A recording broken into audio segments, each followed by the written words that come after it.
The O'Reilly Factor, the #1 cable news show for 14 years running. Thanks for staying with us. I'm Bill O'Reilly reporting tonight for Boston and the Weekdays with Bernie segment. Two interesting situations, beginning with a New York Times column by a far-left guy named Steve Almond published yesterday. In that piece, Mr. Almond says that Americans are wrong for supporting the Super Bowl. Quote, pro sports are by definition monetized arenas for hyper-masculinity. Football is nowhere near as overtly vicious as, say, boxing, but it is one sport that most faithfully recreates our childhood fantasies of war as a winnable contest. Over the past 12 years, as Americans have sought a distraction from the moral incoherence of the wars in Afghanistan and Iraq, the game has served as a loyal and satisfying proxy, unquote. Joining us now from Miami to react, the purveyor of BernardGoldberg.com. Mr. Goldberg, just by way of telling the audience who this guy is, he resigned. He was teaching at Boston College because Condoleezza Rice was chosen as a commencement speaker. So this is an off-the-chart left guy. Does he have any points? Yeah. I watch a lot of football, and I've never thought of it as a proxy for the war in Iraq or Afghanistan. And my guess is that unless you're residing on a liberal college campus someplace, you haven't thought of it that way either. That's number one. Number two, I read the headline, is it immoral to watch a Super Bowl? And I thought, coming from this guy who quit his post at Boston College because of Condoleezza Rice, I thought here's more liberal nonsense coming down the pike. But then I read the piece, and he makes an interesting point.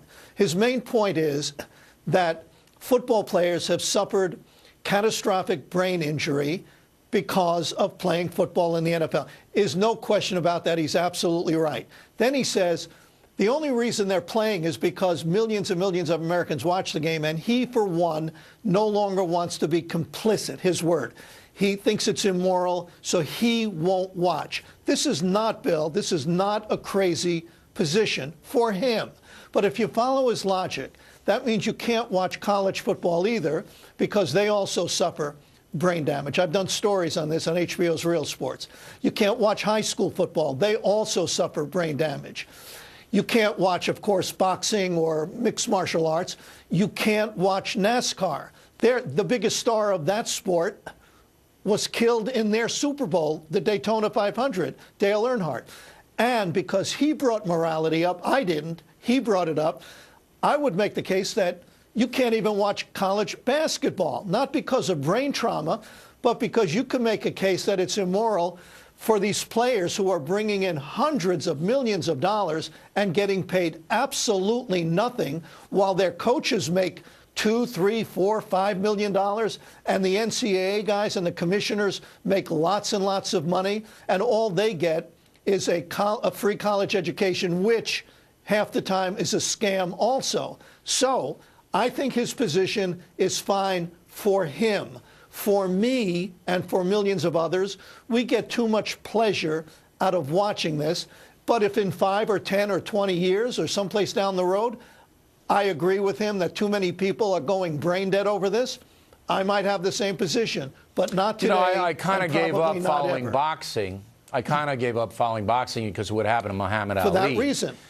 Yeah, right. For that reason, pretty much. I mean, but I admire the skill involved in these very brutal games, and I did play football myself, and I would allow my son to play. I think it did more good for me as far as discipline, as far as competition, skill, practicing, achieving, than the risk of injury, which is in every sport. Every sport has it. All right. It's an interesting discussion, but I'm not going to feel... yes, I know. Go ahead, take your shot. Go ahead. Oh, you saw that coming just from those few words? Yeah, everybody saw it coming, Goldberg.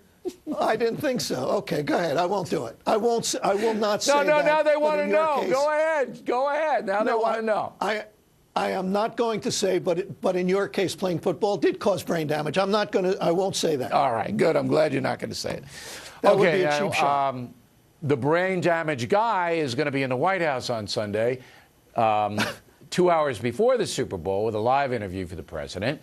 Now that, I don't think Mr. Almond is going to want to watch either, because there could be a concussion there. What would you ask him? Now, here's what I would suggest that you ask him, and I hope you, seriously, I hope you take this into account.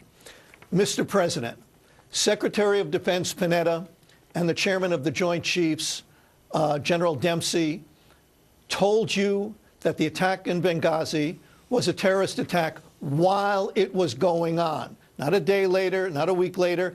While it was going on, they told you that. Yet for weeks, Mr. President, you and people who report to you misled the American people. You told us about an anti-Muslim video. You told us about riots that got out of hand. So a two-part question, Mr. President. A, why did you allow the American people to be misled when you knew the truth? And B, when Hillary Clinton said, what difference does it make at this point why they were killed? Do you agree with that statement? Do you think it makes no difference either? Well, that's a good question. It's long. I only have 15 minutes, and that question was like 7.5. But give me one more. You know, you one more? I'll give you one more real quick. Mr. President, why this ongoing war against Fox News? You say that Fox makes a caricature of you, but Fox didn't create Benghazi. Fox didn't create Obamacare. Fox didn't create the IRS going after conservatives. Fox reported those stories truthfully. So why this ongoing battle, this verbal battle against Fox? Your people, Mr. President, did Benghazi, the IRS, and Obamacare, not Fox. All right. Now remember, those two questions now have taken up 10 minutes out of the 15.